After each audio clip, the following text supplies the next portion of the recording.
Uyg'ur yozuvchisi Jaloliddin Bahronning Şinjan Xalq nashriyoti tarafidan nashr qilingan Omad va Ofat nomli romani. Bu roman Biliqut shirkatida ovozga ilinib, Biliqut to'rida anglitildi. Mehribon karvat ostiga qo'l tiqib, nilon arg'amchini oldi.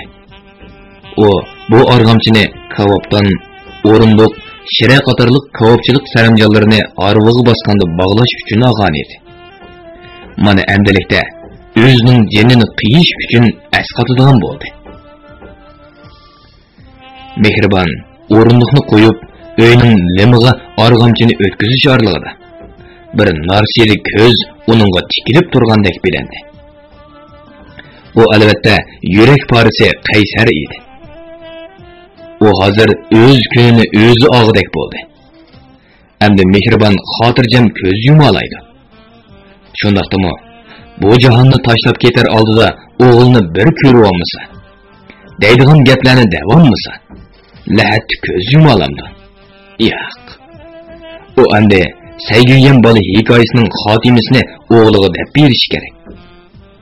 Ashu nom chiqarib, don qozonib katta boy bo'lgan. Dehqon tijoratchilarning beshini silagan. Gangirash ichida qolganlarga himmat qo'lni so'zib, turmush yo'li ato qilgan. Namrat o'quvchilarning dardiga darmon bo'lgan. Olqinni keng ichib, hammaga mard xotam bo'lgan. Ammo omad kushandilarining qopqiniga dasat.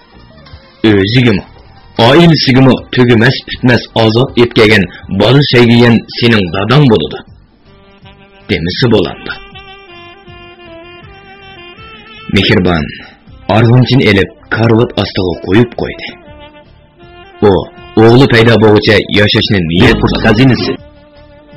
Oradan 3 kun o'tib ketdi. 4-kuni kechasi oldin qora cho'qirdinmi tanbal, qo'pol, ta'tir ustxon lo'shak kirib, Mehribonni yo'tqonning ichida bostirib oldi. U ablah nima qilarini oldin mo'lcharlab olganmi? Mehribonning beshiga birli urib aylantirib yetib, oyog'i yepida uning qo'llarini orqasi qilib bog'lab etdi. Shu kuni kechasi opsi tushiga kirib qolgan Qaysar atigandila ansirab yetib keldi.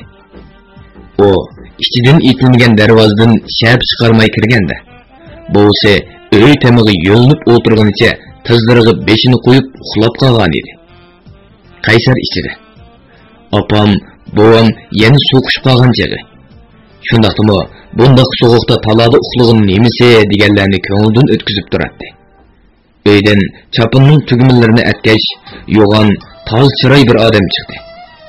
Qaysar uningga qarab hayronlik qoldi. Hech nimani anqiramagan Qaysar uyga ushqandek kirdi. Opsi yanıla uy bulungiga tiqilib o'tirardi. Uning cho'vilgan sochlarini, tatargan yuzlarini, yosh bilan bulg'angan ko'zlarini ko'rib, qo'rqib ketgan Qaysar opsining oldida tizlandi. Opa, sana ne bo'ldi? Cho'chimning orsidan qon chiqibdi-ku. Keldingmi balam? Ajabni yo'qolib ketdi. Mehribon mechchidi yig'ildi. Seningdan ansirab holim qolmadi. Shu voskichi yetim bolalar bilan oyoq maylaymiz. Qaysarning birdinli ko'zlari kuldi. Bir cho'nroq bola bor edi, u o'shiq sandig'ini menga berdi. Hozir men kunda 6 so'm, 7 so'm topaman degina. Sen tek kichik bo'lsan bolam. Mehribon bolasining yuzini siladi. Qarg'ini jigab qopsa. To'g'ri, xaridorlar kichik bolalarga ish chog'irindimi nima? Oyog'ini bizga ko'proq mayiltidi. Opa, degina, boyqa odam kim? U bizning uyga nima chiqibdi?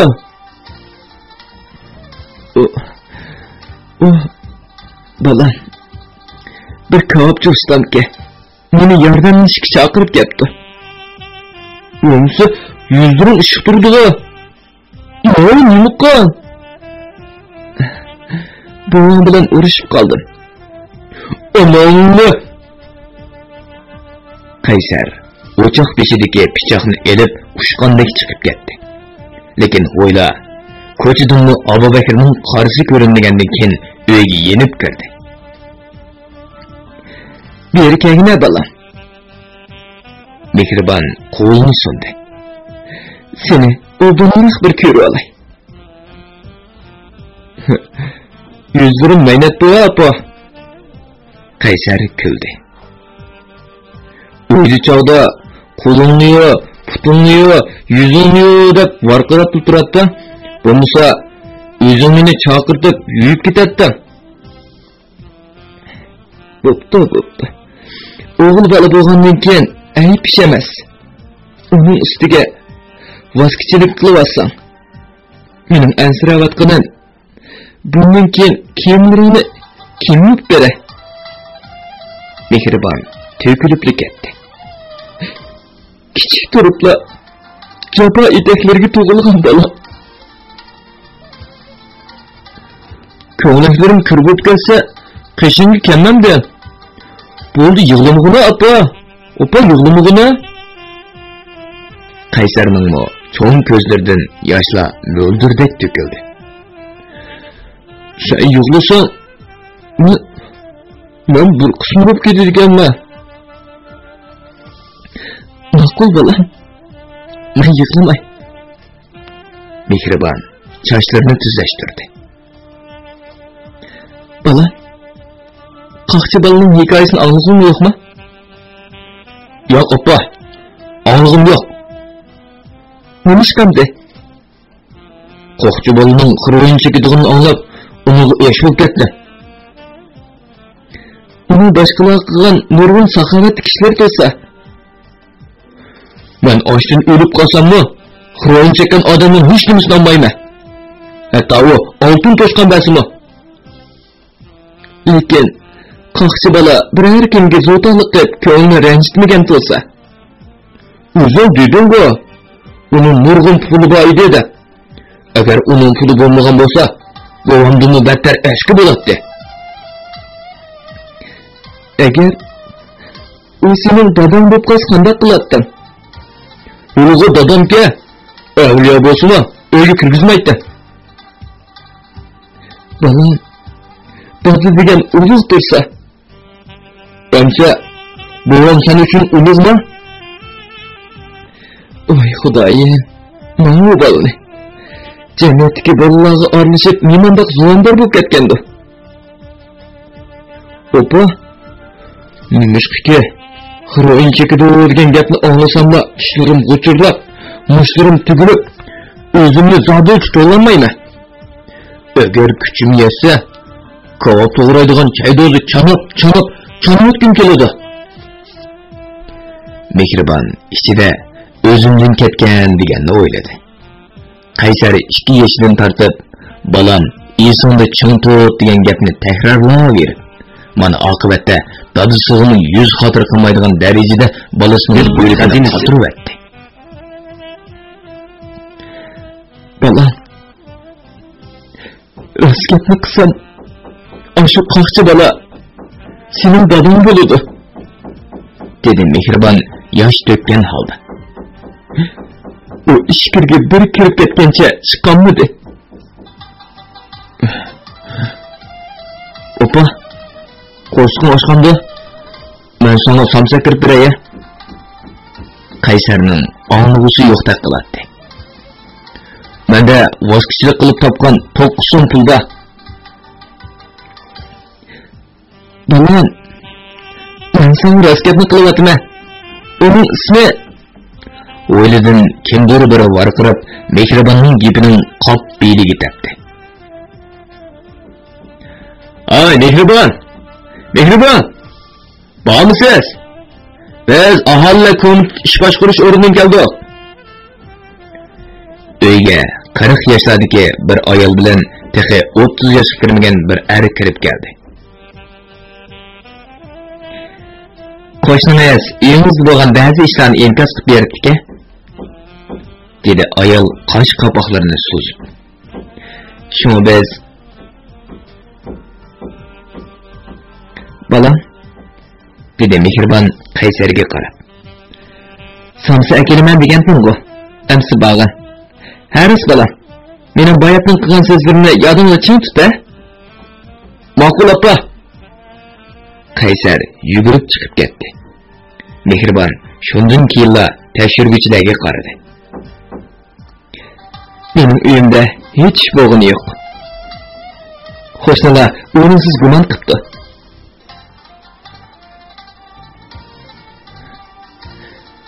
Undaqda yuzlaringizdagi ishqiq ko'klarni nima deb tushundirsiz?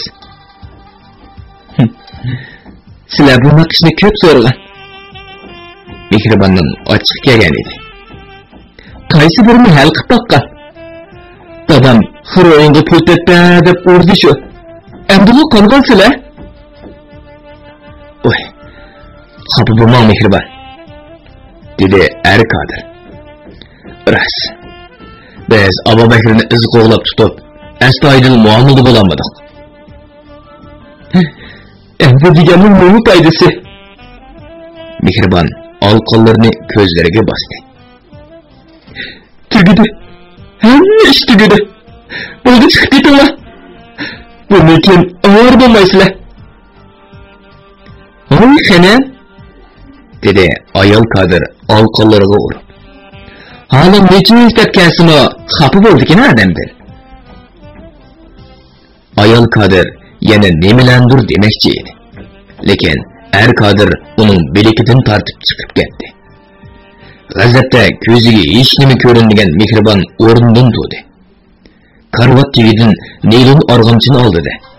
Qizil suluv o'rindiqni qo'yib, turus limiga orqonni bog'lab, bir uchini kirmaklab sirtmoq qildi. Sirtmoqni bo'yniga selish oldida uy ichiga qaradi. Uning ko'z oldiga amchak roki bilan bu olamdan yoshli xo'shlashgan opisi keldi. Ondan Qadirdan Qaysarlar paydo bo'ldi.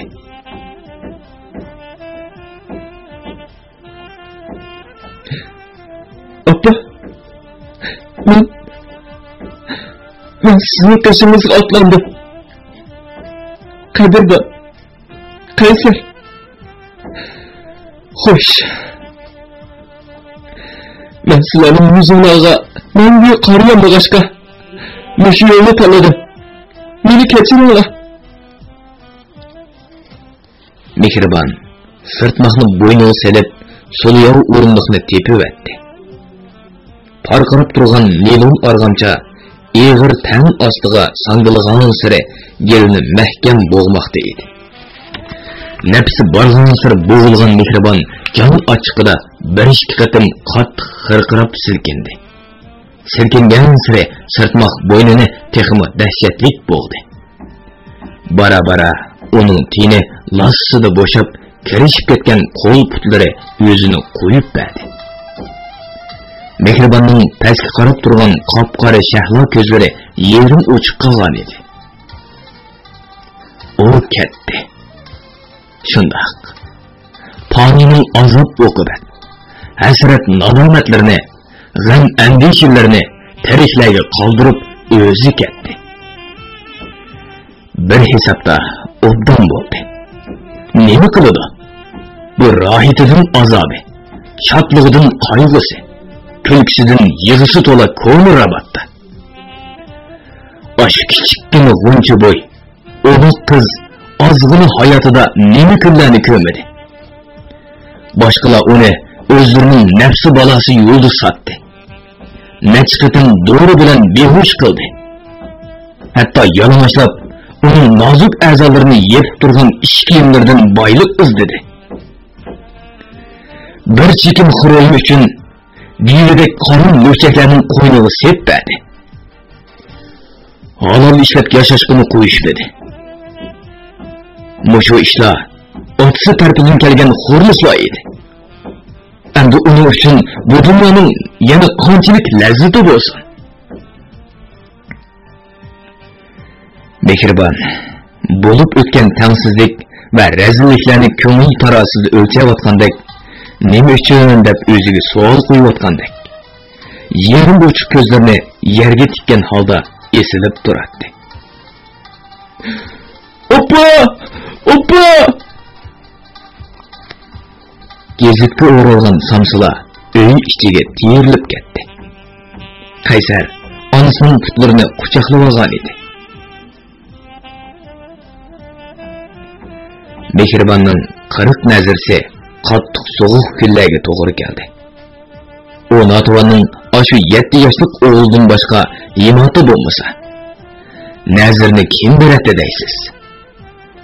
Yanında şu Qaysarning voskitchi og'aynilari Do'smat Nur, Gulbakar, Reshad, Manik qatorliqlar 2-3 so'm, ba'zilardan 4-5 so'mdan pul yig'ib, bir oshxonaga 126 so'm o'tkazdi. Bundan ta'sirlanib ketgan ustam ko'ziga yosh elib, qanchalik mehmon chaqirsang mayli, men uzitib beray dedi. Aslida bu dünya xulmu ilmiq dünya edi. Atalarning deyishicha bir zamonlar o'tib ekan. O chog'larda odamlar bir-biriga to'liq mehr shafqatli, ko'yimchan, inoq, himmatli yashaydi ekan. Rost emasmi? Himmatdan qanoti bo'lgan qush egiz quchoqlaydi. Ular himmatli yashagan sari shuncha ko'plab, shuncha nuri ihsonga erishadi. O chog'larda pul odam ustidan emas, odam pul ustidan hukmronlik qilgan ekan. Voskitchi bolalar masjidga bir qancha oxun, imomdan boshqa shahar ichidagi osqoq, cho'loq, qarg'u, tilsiz, yetim yesir, ko'k nomratlarni yig'ib keldi. Oq pota bog'lagan voskitchi bolalar ularning qo'llariga suv elib, shiralarga boshladi. Qaysarning eng yaqin og'aynilaridan Do'smat Nur, Akbar, Reshad, Malik qatorliqlar bir qancha bolalar oshxona oldida qo'l qo'shtirib kelganlarni kutib oldi.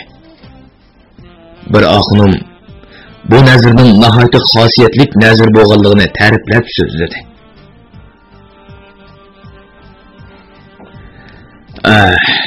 Aslida nazir degan so'zning o'zidilla nomrod, peqir, yo'qsul, meyiplarga nazir qil degan ma'no chiqdi. Lekin hozir qo'rsiq to'q, yeyishga og'zi yo'q odamlarga nazir berilyapti. Ular gelidan tomoq o'tmay, poloni xomsay bilan yeyishidi. Mana bugungi nazir Alloh yo'lidagi haqiqiy peqir miskinlarga berilgan nazirdir.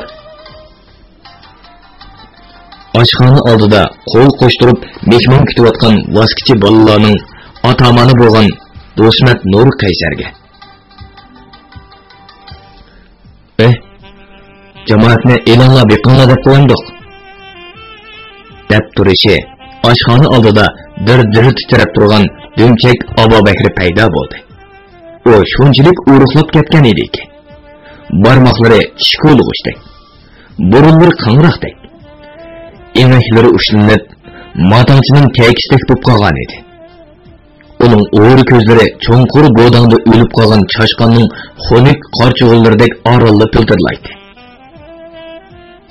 Abu Bakr sal elishib qolgandek qiladi. O Qaysarga sinchilab qarg'in bo'lsa-mu, esiga olmadi. Mahaldagilardan opasining o'lish sababini uqqan Qaysar etilib bormoqchi bo'ldi. Do'smat Nur uni tutib oldi. "Hey, bu degan nazar, kiraversin.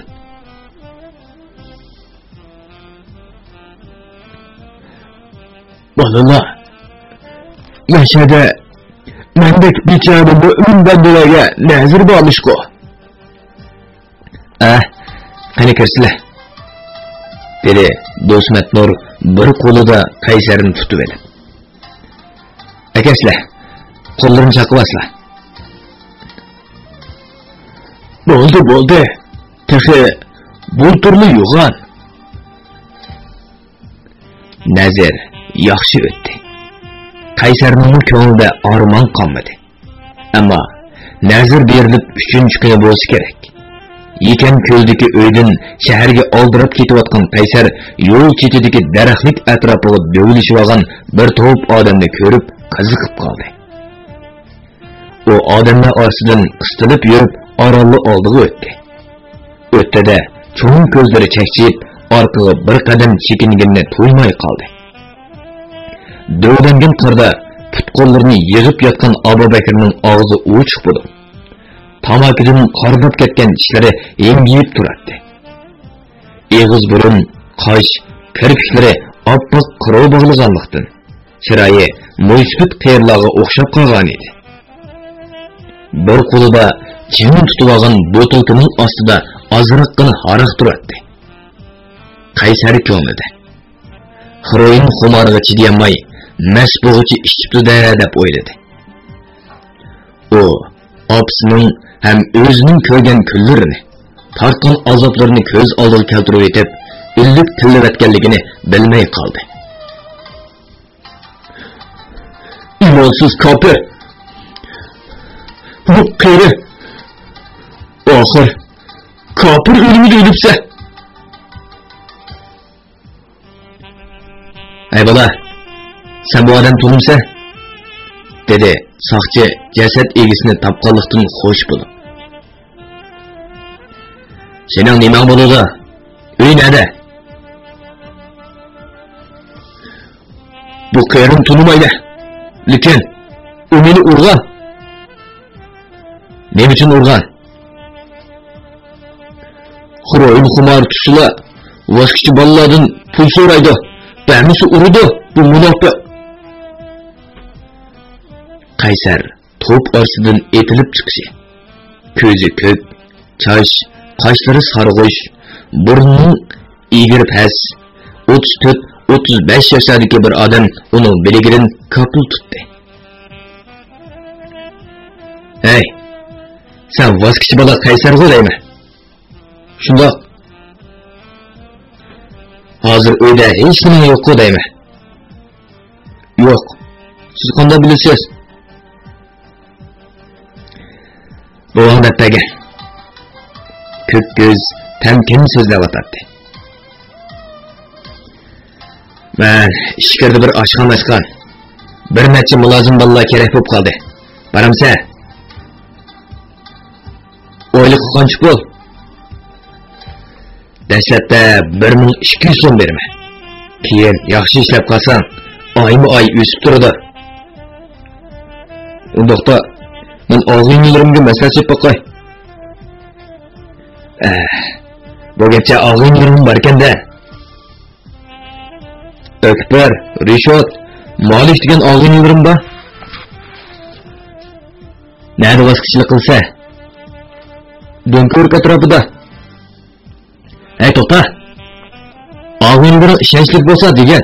Bo'lmasa senlab ketaman. Hammasi yetim bolalar.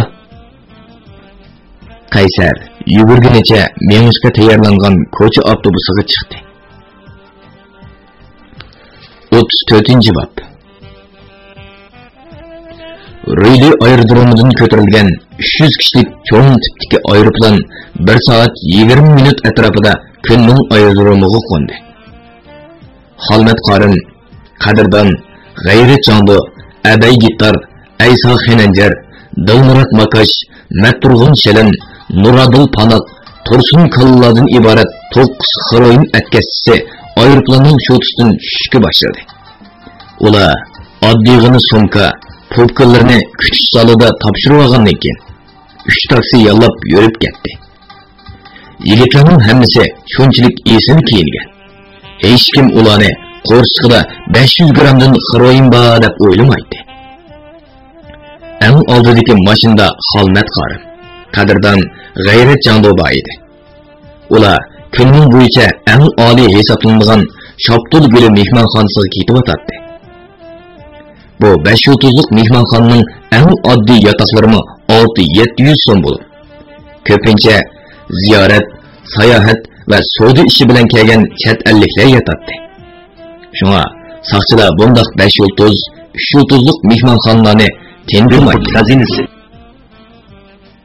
Xolmat qorin har qatim mol yo'tkiganda bolalarning har biriga 1100 so'mlik yotoqlarni elib beradi. Bundoq yotoqlar eng ishonchli hisoblanadi. Qo'rsaqdan xroin yo'tkiganda vaqt uzrib ketsa oshqozon bardoshlik berolmaydi. Yigitlar Xolmat Qarimning yer osti zavodida kampitlashtirilgan heroinni osh qo'rsoq yutqashqa, qo'rsoq echib, ko'ngil erishadigan, qattiq ve bo'ldigan ishlar yuz beradi. Boldir yutib olsa, tarat qistab, kampitlar oldirib tenib darvoza qoqatdi. Shunga aeroplan qo'zg'alishdan 40-50 minut ilgari kampitlarni yutishga to'g'ri keladi.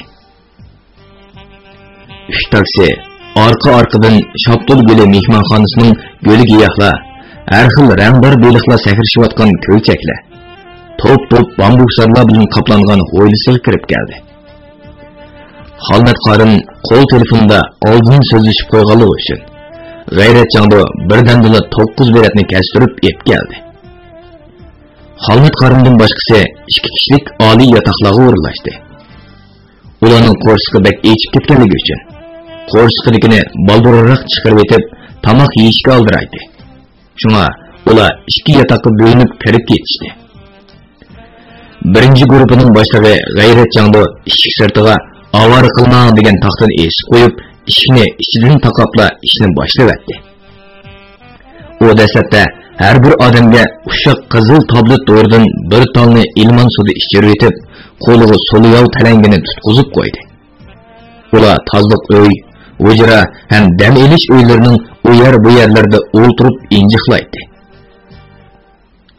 Üstü bir qavat shilimshiq kampitlar arka-arkadan talangilarga to'riqlab tushadi. G'ayrat o'zininkini chiqarib bo'lib, suvda chayqab, shamollatish uchun talangi bilan deriz tuyga qo'yib qo'ydi. Ondan boshqalarning orqasiga kelib, zo'ngzib o'ltirib, qo'lidagi yapiliq tayoqcha bilan tovoqdagi kampitlarni ayirib sanig'ida o'tdi. U turib-turibla tayoqcha bilan yalin sag'riga urib qo'ydi. Injiqla deymi? Shoucha. İşçanda yana 11 tolba. Utundan? Belli. Mana 4 tushdi. Yine injiqla. Vay injiqla. Deb vaqiraydi. Abay gitarmi çınqalğaş kerekdi. Ay, candı. Tola açıqını keltirme. Eci kız bulmaganın kapılığı yaşıyor. Bulması yoldu keyiçe tökülüp kalar idi. Korska içip tamakka aldırıvatkan yigitlerimi yüzleri polkandek kızdırıp, gözleri çıkıp ketkedek çınqılıp injiqlaydı. G'ayratchanlı kichikgina paliqini ko'tarib, har bir odamning qo'ng'iga qarab, tushayotgan kampitlarni 5dan 10dan ayirib sanayotgan bu paytda gelamga jaynaklab do'ng'ayg'anicha Tursun kallaning qop-qora yumbuq qo'ng'iga qarab o'tirgan Xolmat Qarim jeli bo'lib tillamoqda edi. Astag'firullah. Bu Tursun degan go'shboshning qachonli bo'lsa 6-7 tal qolganda qo'ng'i turki mazmut yepilib ol desa, injiqi bo'lma. Mastari. Divonning olqindagi tangidek chiqin qislanmay injiqla. Tursun kalla tishini kirishtirib, ko'zlarini yumib, yuz muskullarini kirishtirib, chinqilib injiqlagan edi. Tuyuqsiz tart qilgan ovozdan keyin 4 tal kamput arka-arkadan chacharab chiqdi. Yaraysa Tursun, yaraysa. Bu daqiqatin yana bir g'ayrat qildi. Tursun bu qatim boyiqidan qattiq tart qilib 2 qatim chiqarib o'tgandan keyin qolganlarim tushib ketdi. Ular kechki tomoqni mehmonxonaning restoranida yeyishdi. Har xil tomoq va dengiz mahsulotlari xilma-xil bo'lg'ashqami 9 odamning bir vaqtlik kechki tomog'iga 12 ming so'm hisobot qilindi. Bu texe nihoyatda yenik hisobot bo'lib, necha 10 tuman xashlaydigan vaqtlarni bo'lib qoladi. Xolmat Qarim mol yutkigan chog'da hech kimni haroq sharob ichishga ruxsat qilmaydi. Shunga tomoqdan keyin hammani yotoqqa yig'di. "Balla", dedi Xolmat Qarim hammaga tekshir qarab. "Atidagi o'rinlashtirish mundaq bo'ladi. Qadrdan mas'ul bo'lib, Matturg'on, Nuradulla Gongjuga, G'ayrat, Abay, Ey sala Şanxayga. Men Dilmurat Tursunlar bilan Beijing uchimiz. Yana burunqi xaridorlarimiz oldinlarga chiqdi. Men Beijingni kishini tugitibla Guangzhou, Şanxaylarga o'tib, sizlar bilan uchrashman, ha? Kunning aerodromidan berat ahvolni o'qishib qo'ydingmi? Dedi G'ayrat. Shunga qarab, tamoq ishlarini o'rinlashtiray degan edim. O'qishdi. Dilmurat Tursun uchimiz atgan soat 6dan 50 minut o'tganda Beijing uchimiz. Xolmat qarim Dilmurat bilan Tursunga qaradi. Shunga sizlar kech soat 4lar bilan qizil do'rini ichib, qo'rsoqni bekorlanglar. Bo'lmasa yo'lda o'zingni ovarchik tatib qolsizlar. Xo'p, dedi Dilmurat bilan Tursun kalla. Sizlarning guruhinglar Xolmat qarim G'ayrat va qadrdonga yuzlandi. Tushdan keyin o'tisizlar. Shunga vaqtga qarab oshqozonni bekorlash, yutishni olib bo'lsanglar bo'ladi. Ammo aeroplan qo'zg'alishdan 30-40 minut ilgari kamplarni yutib bo'linglar, ha? Ertasi sahar taksi bilan aerodromga ketgan G'ayrat Guangzhou, Şanxay, Beijinglarning beltini elib kelib 3 guruhga tarqatib berdi. Xolmat qarimning yotqig'iga yig'ilgan Beijing guruhidagi Dilmurat bilan Tursun kalla oqshom chiqargan kampitlarni oldirab yutmoqda edi. Ular har biri 5 gramlik 100 tol kampitni yutib bo'g'icha necha qatim ho bo'lib, ko'zlari chakchiyib, qarchiqlari chachirab chiqib ketgandek bo'ladi. Ammo Xolmat qarim bakmi ravon yutmoqda edi. Texo boshqalardan 200 gram ortiq yuta oladi. 200 gram demakka ozroqli bir nima ko'ringani bilan 60 ming so'm pul ortiq kirdi. Xolmat qarim boshqalar bilan vaqtliq qo'shilib, Dilmurat Makash Tursun kallani elib taksiga tushdi. Ular kunning aerodromiga qarab uchgandek yig'ib ketdi. Qarim mashinaning derisidan beshini chiqarib, havoning alfoziga qarab qo'yadi. Mana hozir may oylari chiqib ketay deb qoldi. Aprel, may oylari Yunanning yomg'ir yeshillik fasli hisoblanadi. Bugun yomg'ir yog'magani bilan kunning osmoni borgan sari yomonlashmoqda edi.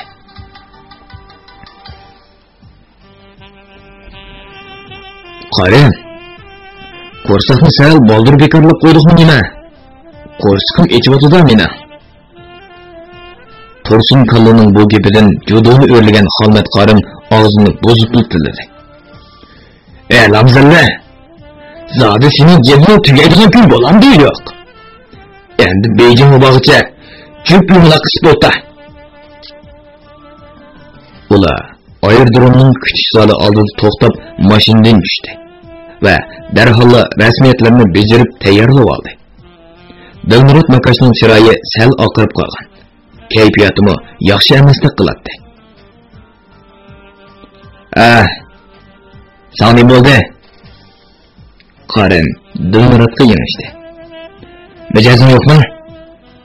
Chiroying tatirib qopti-ku.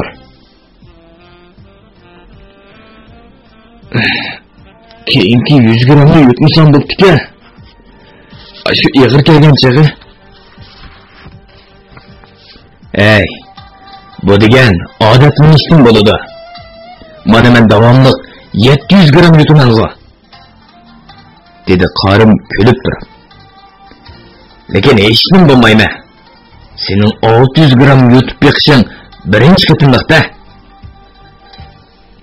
Ular aerodrom maydoni ko'rinib turadigan eng chetdagi o'rindiqqa kelib o'tirishdi. Bu yerdan taraf-tarafga uchayotgan, qo'nayotgan Jumboning va chet elning aeroplanlari ko'rinib turadi. Tursun kalla hadisa birikidagi soatga qarab taqozo bo'lmoqda edi. Chunki u qo'rsqiga omroq bo'lib, echib salli o'tib ketsa chidamaydi. Mana hozirmi vaqtni to'shqizolmay u yoqdan bu yoqqa mangmoqda edi. Ular kelib 20 minut bo'lmayla vaqt to'shdi. Lekin tizildirib aeroplanning qishiga opirdigan xodimlar kelib bo'g'icha radiodan havo tuman bo'lib ketganligi uchun aeroplanning uchishi 1 soat orqaga surildi deb e'lon qildi. Bu xabar Tursunning ochiqini keltirib, pushshangishib ketdi.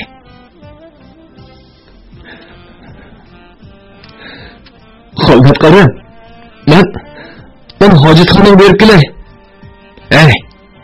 Cho'ngimi kichigimi? Kichigi. Cho'ngini qilib, o'disdan chiqib bo'lamda. U qimmat narsa bo'lsa. Mana, tez ber, tezga. Tursun kalla ushqandek zalning qarshi tarafiga berib, bo'tkichi ayoldan bir bolka ham sovuq ichimlik oldi. Uning bir ko'zi kutish zalining u tarafida. Ammo o'zi yumshoq bolkani bir tishlab, bir sovuq ichimlik ichib, birdamla bir bolkani yeb, sovuq ichimlikni ichib bo'ldi. U og'zi burnini surtib yenib kelganda, Xolmat Qorim bilan Xazinas Makash Bejingdagi xaridorlari malning hozirgi narxi navosi haqida paranglashayotdi. Qiziq kelsa, dedi Xolmat Qorim Dilmuratning dumbisiga urib qo'yib. Ular biz yeb kelgan 85-90% malga har xil narsalarni aralashtirib, tangi tang ko'paytadi. Shundaqda foyda bo'lmay qoladimi? Xolmat Qorim bilan Dilmurat Makash paranglashayotganda Tursun kalla o'ltirolmayla qoldi. U o'rnidan turib mang'atdi. Kelib o'ltiradi. Ondan kutish zalining marmar to'riklariga yo'linib to'risga qaraydi. Darvaqa u o'zini tinglab qolgan edi. Demismi, yengisi ko'nisini qo'g'layotganligi ayon edi. Uningda xuddi yelkagandek sezim paydo bo'ladi. Ammo yangi qo'yayotgan zaman bir qanchilgan shilimshiq kampitlar mirt qipla chiqib ketadi. Udul yeb ishtonning bo'g'misi to'xtaydi. Bu ish bir qancha qatim takrorlangandan keyin u Xolmat Qorimning qishig'i keldi. Qorim, iliq narsani chiqib ketyotdi. Baya hojatxonaga boraman deb bir narsa yeb kelsan-da. Xolmat Qorim Tursunning peshonasini o'qidi. Voy. Sen buni qanday qilaman? Chiqib ketgani xil ko'pmi? Bilmayman. Aytavur, usul kelganda qildi. Qo'yib bersam, mirtolib chiqib ketdi. Qachonmi bu sening kashilar? Xolmat Qorim o'rnidan turdi. Birdam qisib berib chiqarmagan, ba'zida o'zlaridan to'kilib ketayotgan. Mana, tozliq uy borli. Ular tozliq uyga kirdi. Elimi yaxshi, odam yo'q edi. Xolmat Qorim Tursun kallaning yeb ishdan kuchqig'ini qayrishi, bir muncha shilimshiq kampitlar yerga to'kildi. Ondan yana bir pushqoqni qayrib, kampitlarni oldi. Azmayli mutlu. Qarag'ana. 27 ta chiqib ketibdi. Qorim olqindagi kampitlarni suvda chayqab Tursunga tutqizdi. Qani, o'tamsa. Tursun elini chiqib ketgan kampitlarni bir-birlab yutishga boshladi. Lekin Xolmat Qorimning ko'zi ishikda qolgan edi.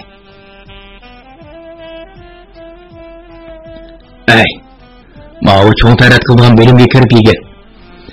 Tasodifiy odam kirib qolmasa yana.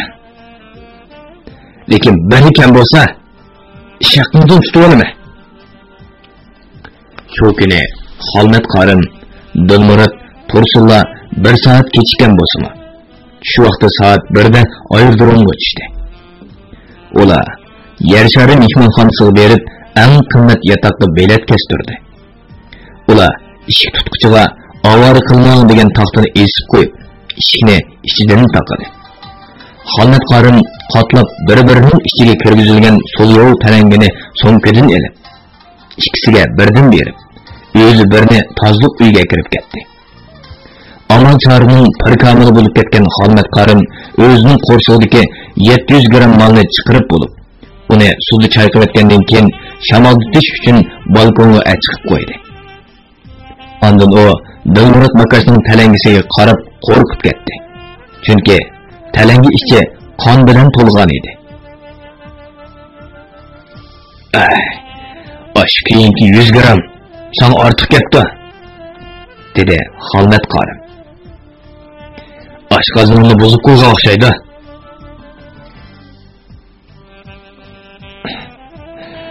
Bozuk koygan bolsa, meyli tuğu yerip de ötmeden bolsa.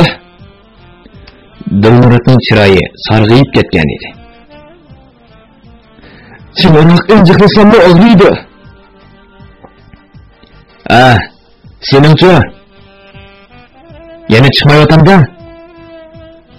Qarım Tursun kallığı homaydı da, qo'ldagi tayoqcha bilan talangidagi milishlab ketgan kampitlarni sanadi. Hech qancha qolmabdi-ku. Iching yana 6 tal qopdi. Bütün kuchingni qo'rsaqqa yig'ib, qattiq injiqla. O'tgan kerak, tartdim ikkisini chiqsa, hammasi tushib ketadi. Xolmat Qarım Dilmurodning talangisini tozliq uyga akirib, qon ichidan kampitlarni süzüp erişi. İki kampitning chaplug'ichi tayoqchaga erishib chiqdi. Xolmat Qarım cho'chib, ko'zlari chekchaydi. Bu ikki chaplug'ichning ichidagi xiroin oshqozonni zaharlab, Dilmurod Makashning hayotini xavfga elib berishi to'g'ri gap edi. Agar mush turqida doktorxonaga borsa, uning oshqozonini tozalab qutqizmoqli bo'ladi. Ama onu doktorxonaga apadımı, köp ağırçılık tuğuladı. Hatta xatarlik işler yüz berişimi mümkün edi. Şuna Xolmat Qarım bilmezki selip yürüyüşüne layık gördü. O, Tursun'dan çıkan her xil g'alg'ashlar çaplaşıp ketken kampitlarni suda çayqab bulup, hammasini birleştirip somkisiga saldı. Ondan yatqiga chiqib, somkisini bexatarlik sandığı selip etib, ayol bo'lmayla yenib kirdi. Yurma, endi tamoq chiqayli. Xolmat Qarım ishlarning o'ngishliq bo'layotganligidan mamnun edi. Vanfunjiga baramdoq. Mayli. Dilmurodning chiroyi sarg'ayib ketgan edi. Ularning oshxonalari bek sarxil. Ular Mahmud Tamlik qurumlari degan oshxonaga kirib, kavob, to'nir kavupi va har xil qurumlarni zakaz qilishdi. Lekin Dilmurod yenikirak tomoq yeyay deb o'g'ri ichdi. Shundaqdimi u hammani yondirib etdi. Ular kayslab qaytib kelib yetib kelishdi. Xolmat Qarım Wang Jilong ismli bir xaridorga telefon berdi. Ular telefonda hol ahvol so'rashgandan keyin boshqa gap qilishmadi. Çünkü bir-birining ovozini anglagan hamon boradigan yerlarini biladi. Xolmat Qarım oldingi qatim Malay kelganda Wang Jilong meni xabarlantirib qo'ymabsan, shuni yana bir qatim akalginingning hammasini o'zim olaman degan edi. Xolmat Qarım taksiga tushib birdandla Tiananmen maydoniga berib, Dachianning atrofiga kelganda Wang Jilongning qizil bayroq markali qop-qora mashinasi yo'l chetida parqirab turardi. Xolmat Qarım mashinaga g'ippi kirdi, so'mkisini yeniga qo'ydi. Qanchalik bor? So'radi Wang Jilong hisoblash mashinasini qo'liga olib. Qandigina? 1 kilo 800 gram. Wang Jilong birdan hisoblab chiqarib, hisoblash mashinasining ekranini ko'rsatdi. Nima? 504 ming? Sen gramini 280 so'm narxida hisoblasanda? Hozir sapmal bo'lsa, bozor narxi shu bo'lyapti. Bizga gramida orali 20 so'm qoladi shu. Jilong, bu gaplarni boshqalarga desang ishnamdikin-ta? Sening molga nimalarni qo'shib, tangi tang ko'paytirib olganingni bilmasam ko'kashki. Bo'ldi, bu gaplarni qilishmayli. Bu chamdondiki 500 ming so'm pul. Sana olamiz qandaq? Jilo. Sening mo'shundoq gerilg'ini deb sen bilan muomala qilmayman emasmi? Asli narxidan 40 mingni qayirib oldim. Onunla bo'pti desam, yana 4 mingni chiqarib yutibsan ha?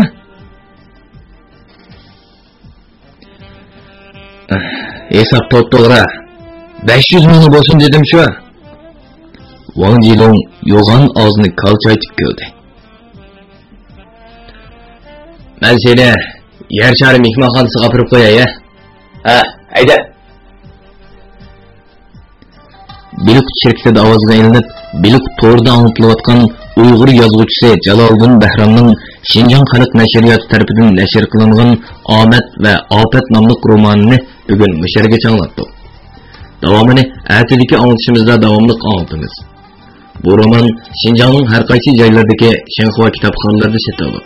Do'stlarning setib olib, saqlab qo'yishni tavsiya qilamiz.